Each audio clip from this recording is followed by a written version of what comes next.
देश दुनिया की सारी बड़ी खबर के साथ आगे सामने मौजूद यहाँ पर चलेंगे। सबसे पहले सबसे बड़ी अपडेट आपको बताएंगे दोस्तों, राहुल गांधी ने एक ऐसी केवल महिलाओं की सभा की दोस्तों, जिसमें लगभग 20,000 के आसपास महिलाओं के शामिल होने के बाद महिलाओं के प्रति हो रहे अत्याचार के मामले को लेकर जमकर बोले राहुल गांधी, जिसके बाद उन्होंने मनुस्मृति का नाम ले लिया और बीजेपी के नेता गए बौखला। बताएंगे कैसे उछलने लगे बीजेपी के नेता निशिकांत दुबे। दोस्तों इसी के साथ में चलेंगे एक और बड़ी अपडेट तरफ, जहां पर बीजेपी के नेता अमित शाह को क्या भारतीय जनता पार्टी के संगठन से कर दिया गया है अलग थलग। दोस्तों बताएंगे वरिष्ठ पत्रकार पुण्य प्रसून वाजपेयी ने उठाए बड़े सवाल और खड़गे का अपमान करने पर बीजेपी वालों के ही खिलाफ खड़े हो गए मोदी सरकार के केंद्रीय मंत्री दोस्तों, और आरक्षण विरोधी को देश विरोधी तक बताया गया है। और बताएंगे कैसे मल्लिकार्जुन खड़गे ने अमित शाह के बयान का दिया जवाब और हमारी बिल्ली हमसे म्याऊं, इस कहावत का इस्तेमाल करते हुए बीजेपी पर तंज कसा गया है दोस्तों। एक एक करके चलेंगे आज की सारी बड़ी खबरें, तो सारी बड़ी अपडेट आप तक पहुंचाएंगे। लेकिन उससे पहले अगर आप भी मानते हैं कि छात्रों की गूंज कार्यक्रम में महिलाओं की बड़ी संख्या में उपस्थिति आने वाले देश के अंदर बदल रहे समीकरण यानी युवाओं और महिलाओं में खासकर लड़कियों के बीच में कांग्रेस पार्टी और विपक्ष की बढ़ रही पहुंच को दर्शाता है और देश एक व्यापक परिवर्तन की तरफ आगे बढ़ रहा है, तो इस वीडियो को लाइक करके लाल बटन दबाकर चैनल को सब्सक्राइब करके बेल आइकन दबाकर कमेंट बॉक्स में अपनी राय जरूर लिखकर बताएगा। चलते हैं सबसे पहले सबसे बड़ी ब्रेकिंग न्यूज अपडेट की तरफ दोस्तों, जहां पर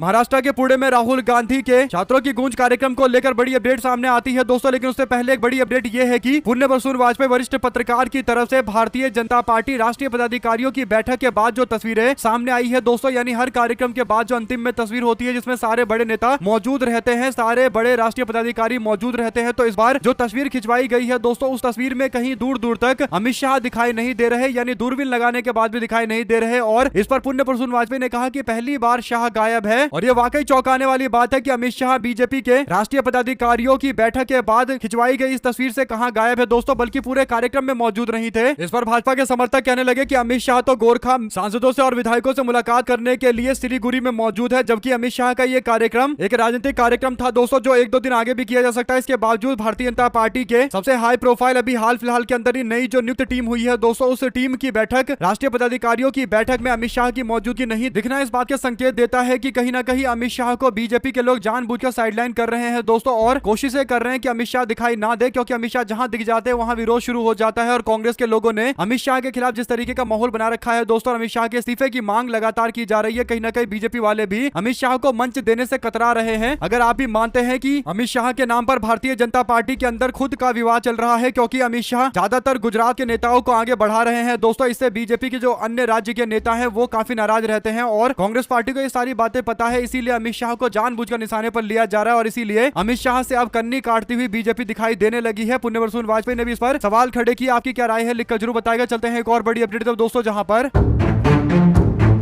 राहुल गांधी के छात्रों की गूंज कार्यक्रम हुआ दोस्तों, जिसमें देश के अंदर लड़कियों की आजादी को लेकर राहुल गांधी ने कई तरीके के सवाल खड़े किए दोस्तों। उन्होंने कहा कि देश के अंदर हमारे भारत के अंदर पिता पति और बेटे से आपका रिश्ता है, लेकिन आपकी पहचान उनसे नहीं है, यानी महिलाओं से ये बात करते हुए राहुल गांधी ने कहा कि आपकी पहचान आप खुद है, आपके पिता पति या बच्चों से आपकी पहचान नहीं है। उन्होंने कहा कि मनुस्मृति में कहा जाता है कि लड़की पिता पति और बच्चों की संपत्ति होती है, यह शर्मनाक, महिलाओं को आजाद होना चाहिए, महिलाएं किसी पर आश्रित नहीं हो सकती है, इंडिपेंडेंट नहीं हो सकती, और देश में सिर्फ 8% महिलाओं के पास खुद की प्रॉपर्टी है, ये एक और गंभीर सवाल है। राहुल गांधी के इस कार्यक्रम में 20,000 के आसपास केवल महिलाएं मौजूद थी दोस्तों, और केवल महिलाओं का एक कार्यक्रम हो रहा था। इसके बावजूद 20,000 की संख्या एक बहुत बड़ी संख्या होती है। और इसके बाद राहुल गांधी ने मंच से be loud, be proud, fight for yourself ये नारा दिया दोस्तों। और इसके बाद बीजेपी के नेता खट्टर के बयान को याद करते उन्होंने कहा कि महिलाओं पर ही दुष्कर्म के आरोप खट्टर लगा रहे थे, कहते महिलाओं के कारण ही दुष्कर्म होते हैं, ये एक माइंड सेट है, लड़कियों की जगह है जिसे पिंजड़े में बंद होना चाहिए, लड़कों को फुल फ्रीडम मिलना चाहिए, इस तरीके की मानसिकता है इन लोगों की, यानी भाजपाइयों के एक एक बयान को गिनवाते हुए राहुल गांधी ने महिला विरोधी मानसिकता को जाहिर किया है दोस्तों। और इस दौरान राहुल कहते हैं कि लड़के गाली दे तो उनके लिए अलाउ है, लेकिन अगर लड़कियां गाली दे तो शोभा नहीं देता, ये राहुल गांधी बोलते हुए दिखाई दिए दोस्तों। फिर राहुल गांधी ने मोदी, योगी और भागवत के उन बयानों को दिखाया जो महिला विरोधी बयान था, और इसके बाद नीचे टाइटल लिखा हुआ था कि मनुस्मृति इज बैक, यानी बीजेपी की मानसिकता देश के अंदर मनुस्मृति को थोपने और महिलाओं के अधिकार का पूरी तरीके से खंडन करने और महिलाओं की आजादी पर ताला लगाने से जुड़ा हुआ पूरा मामला है दोस्तों। राहुल गांधी के इसी बयान को लेकर सबसे ज्यादा अगर कोई चिढ़ा तो निशिकांत दुबे चिढ़ गए। जो बड़ी अपडेट है दोस्तों वो ये कि निशिकांत दुबे राहुल गांधी को ज्ञान देने लगे और कहने लगे कि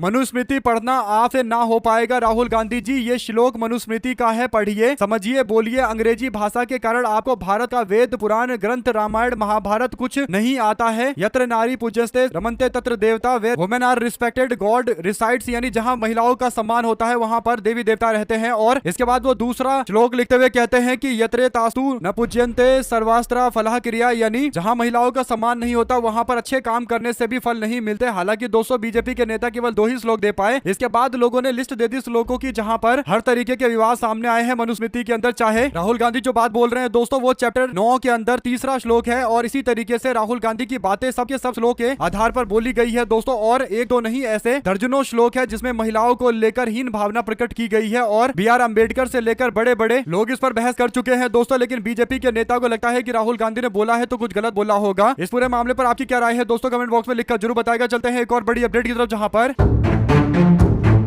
बीजेपी सरकार के यानी मोदी सरकार के मंत्री ने मल्लिकार्जुन खड़गे के अपमान के मामले को लेकर एक बार फिर से जोर शोर से मुद्दे को उठाया है दोस्तों। और कहीं ना कहीं मोदी सरकार का मंत्री मल्लिकार्जुन खड़गे के अपमान के विरोध में खड़ा हुआ है दोस्तों। और सवाल उठाए गए हैं। चिराग पासवान ने कहा कि उत्तराखंड में कांग्रेस पार्टी के राष्ट्रीय अध्यक्ष मल्लिकार्जुन खड़गे जी के मंच से जाने के बाद जिस तरह से घटना घटी, जिस तरह से मंच का शुद्धिकरण किया गया, चिराग पासवान ने कहा कि आज भी अगर इस तरीके की घटनाएं घट रही है तो ये चिंता का विषय है। उन्होंने कहा कि चर्चा इस पर होनी चाहिए कि सामाजिक न्याय को और ज्यादा कैसे सशक्त बनाया जा सकता है। अब बड़ी बात यह है दोस्तों कि चिराग पासवान नाम नहीं ले रहे हैं कि किन्होंने ये हरकतें की है। सबको पता है ये भाजपाई थे जिन्होंने मंच पर जाकर शुद्धिकरण के नाम पर मल्लिकार्जुन खड़गे जी के दलित पहचान को अपमानित करने की कोशिश करी दोस्तों। और भारतीय जनता पार्टी के सहयोगी चिराग पासवान कह रहे हैं कि इस तरीके की घटना नहीं होनी चाहिए। उनको तो बीजेपी का नाम लेकर खंडन करना चाहिए। कहना चाहिए था कि भाजपा को ऐसे कार्यकर्ताओं को हमेशा हमेशा के लिए पार्टी से बाहर का रास्ता दिखाना चाहिए और इन सब पर गंभीर धाराओं में मामले दर्ज करने चाहिए। लेकिन चिराग पासवान भी बोल तो रहे हैं दोस्तों, क्योंकि वो जो राजनीति करते हैं वो सामाजिक न्याय की तथाकथित राजनीति करते हैं, दावा करते हैं केवल। लेकिन जब बात खुलकर बोलने की आ रही है तो उस पर कहीं ना कहीं थोड़ा कंट्रोल करके बोलने की कोशिश कर रहे हैं। बीजेपी का नाम तक नहीं ले रहे ताकि आपस में विवाद ना हो जाए। यानी अभी भी ख्याल आखिरकार कुर्सी का ही है। तो आप लोग इस पर जो कुछ भी कहना चाहते हैं दोस्तों लिखकर जरूर बताएगा और ज्यादा से ज्यादा वीडियो को शेयर कीजिएगा। चलते हैं एक और बड़ी खबर की तरफ, जहां पर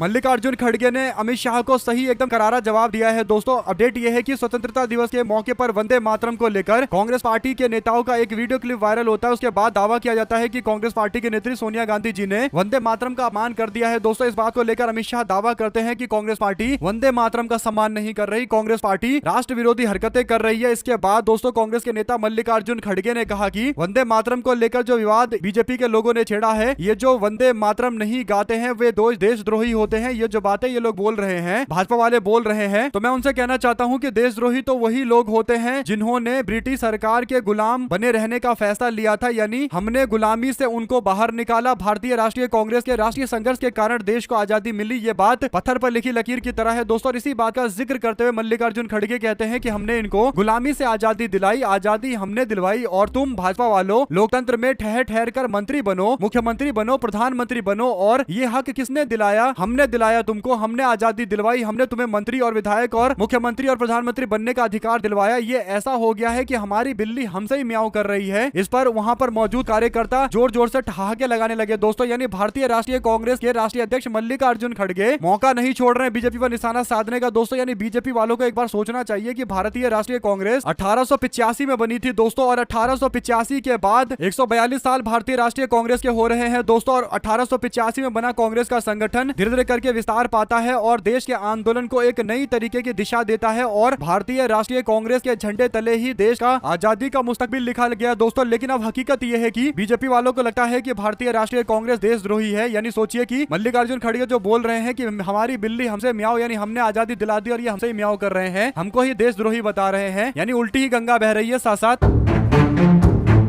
बीते दिन राहुल गांधी ने छात्रों की गूंज कार्यक्रम के दौरान जो आंकड़े दिए दोस्तों, ये हड्डियों में टीस मचाने वाले आंकड़े हैं। यानी चिल्ड टू द बोन्स वाले आंकड़े हैं और काफी गंभीर मामला है। राहुल गांधी बताते हैं कि जो आंकड़े हैं वो ये है कि 4,50,000 महिलाएं देश के अंदर जन्म से पहले मार दी जाती है, यानी भ्रूण हत्या होता है। और ये हर साल का आंकड़ा है 4.5 लाख। तो रजिस्टर्ड आंकड़े हैं दोस्तों, यानी लिखित दस्तावेज में है। बाकी जो हकीकत है वो तो और ज्यादा डरावना भयावह होगा। और इसके बाद राहुल गांधी कहते हैं कि भारत के अंदर 80% महिलाओं ने शोषण झेला है और 29% महिलाओं ने सीधे तौर पर हिंसा झेली है। बाकी 6% ऐसी महिलाएं हैं भारत के अंदर जो दुष्कर्म का शिकार रही हैं, जो अपने आप में एक बहुत बड़ा आंकड़ा होता है भारत में। इन आंकड़ों को देखकर एक बात स्पष्ट है दोस्तों कि महिला सुरक्षा केवल बोलने वाली बातें हैं या फिर ढकोसलेबाजी कहा जा सकता है। और राहुल गांधी इन्हीं आंकड़ों को देकर आम जनता के बीच में बता रहे हैं कि वास्तविकता क्या है, जो आजकल आंकड़े टीवी चैनलों पर दिखाई नहीं देते और वास्तविकता देश की काफी भयंकर और भयावह है। इसीलिए राहुल गांधी के ये आंकड़े काफी ज्यादा चौंकाने वाले और चिल टू द बोन वाले आंकड़े हैं दोस्तों, यानी बेहद ही गंभीर और बहुत ही भयंकर मामला है दोस्तों। आप लोग इस पर अपनी राय जरूर लिखकर बताएगा। चलते हैं एक और बिग न्यूज अपडेट की तरफ, जहां पर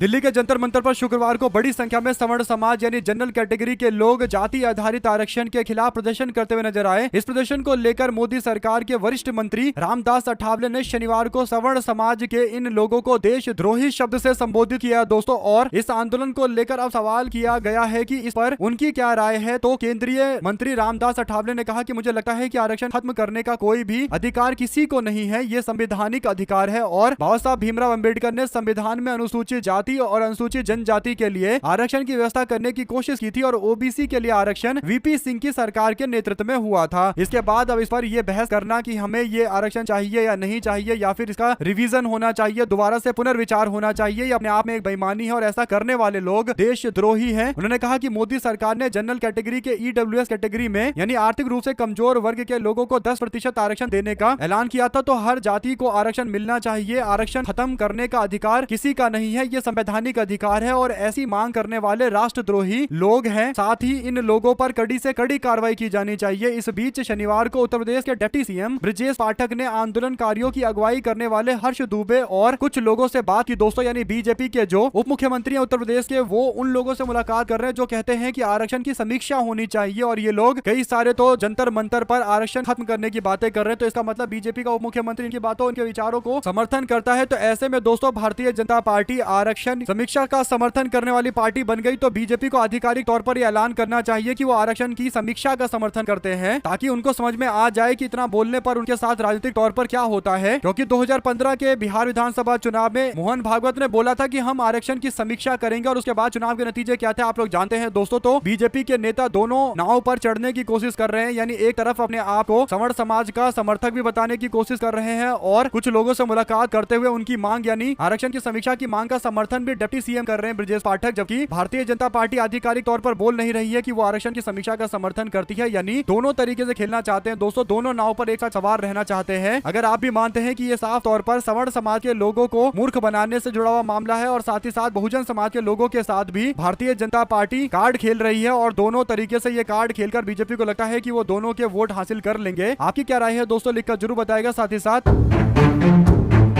इसी लाइन पर चिराग पासवान का भी बयान सामने आता है। चिराग पासवान भी कहते हैं कि आरक्षण कोई खैरात नहीं है जो इस पर समीक्षा और चर्चा होगी। उन्होंने कहा कि किसी में हिम्मत नहीं है कि आरक्षण को लेकर समीक्षा वगैरह कुछ भी कर पाए। तो चिराग पासवान खुलकर समीक्षा का विरोध कर रहे हैं। लेकिन दूसरी तरफ अगर आप देखेंगे दोस्तों, तो बीजेपी के लोग दोनों तरीके से खेल रहे हैं। तो अपनी राय जरूर लिखकर बताएगा। साथ साथ मोदी मंत्रिमंडल में 27 मंत्रियों की छुट्टी होने को लेकर आसार व्यक्त किए जा रहे हैं। अगले साल 7 राज्यों में विधानसभा चुनाव है। बीजेपी में घबराहट अपने आसमान पर है दोस्तों। खुद प्रधानमंत्री कार्यालय की रिपोर्ट के हिसाब से ज्यादातर मंत्रियों की परफॉर्मेंस बेहद ज्यादा खराब रही है और उत्तर प्रदेश और पंजाब को इस पूरे मामले पर तरजीह देने का भी पूरा मामला है। यानी यूपी से कई सारे केंद्रीय मंत्री बनाए जाएंगे, क्योंकि सबको पता है कि उत्तर प्रदेश का चुनाव सबसे बड़ा चुनाव है और ज्यादातर नेता जो नाराज वगैरह है या फिर जिनको गठबंधन सहयोगी बनाना है, उन सब के लिए मंत्रिमंडल का पोस्ट बटेगा। तो एक तरीके से जो केंद्रीय मंत्रिमंडल या कोई भी मंत्रिमंडल बीजेपी के अंदर है, उसकी सरकार के अंतर्गत है दोस्तों, वो एक राजनीतिक पोस्ट ही होता है। और अब दावा किया जा रहा है कि 27 अभी के मंत्रियों के इस्तीफे होंगे, जिसमें बंगाल के कुछ मंत्री हटाए जाएंगे और जहां जहां चुनाव खत्म हो गए हैं वहां के मंत्री हटाए जाएंगे। उत्तर प्रदेश, उत्तराखंड, ऐसे ऐसे राज्यों के जहां चुनाव होने वाले वहां के लोगों को मंत्री बनाया जाएगा। तो देश के अंदर मंत्री कौन बनेगा कौन नहीं बनेगा, ये इस आधार पर तय नहीं हो रहा है कि कौन कितना क्षमतापूर्ण मंत्री है, बल्कि इस आधार पर तय होता है कि कौन से राज्य में विधानसभा के चुनाव है। यानी 24 घंटे 7 दिन सरकार चलाने पर ध्यान की जगह केवल ध्यान इस बात पर है कि जैसे तैसे सरकार में बने रहे, सत्ता हासिल करते रहे, चुनाव में जैसे तैसे वोट हासिल करते रहे। और इसीलिए 27 मंत्रियों का इस्तीफा और चुनावी राज्यों से ज्यादातर मंत्री बनाए जाने की बात है इस बात को स्पष्ट करती है कि बीजेपी कहीं ना कहीं दोस्तों मंत्रिमंडल के विस्तार का भी राजनीतिक इस्तेमाल चुनावी राजनीति के लिए इस्तेमाल करेगी। 9 ऐसे मंत्री हैं जिनकी छुट्टी 100% तय है। नितिन गडकरी को लेकर बीजेपी और आरएसएस में तलवार खिंची हुई है। अमित शाह गडकरी को ठिकाने लगाना चाहते हैं। आरएसएस गडकरी पर पूरी तरीके से अड़ा हुआ है, ऐसा दावा भी किया जा रहा है। दोस्तों गडकरी का मंत्रालय बदला जाना चाहिए। एथेनॉल पर भद्द पिटने के बाद मोदी सरकार गडकरी से मिलना भी नहीं चाहती है। नितिन गडकरी बीजेपी में आजकल अलग थलग हो चुके हैं और योगी आदित्यनाथ से समर्थन की उम्मीद कर रहे हैं जो उनको बिल्कुल नहीं मिलेगा। ऐसे ही महाराष्ट्र के नेता शरद पवार को क्या कैबिनेट का मंत्री बनाया जाएगा? अगर ऐसा होता है तो महाराष्ट्र में कोई एक बड़ा मंत्री हटाया जाएगा दोस्तों, और सबसे बड़ा नाम अगर कोई हटाने वाला है तो नितिन गडकरी का है। तो गडकरी के लिए स्थिति काफी ज्यादा डिफिकल्ट होती जा रही है, यानी काफी ज्यादा कठिन और चुनौतीपूर्ण होती जा रही है। साथ साथ चलते हैं एक और बड़ी अपडेट की तरफ, जहां पर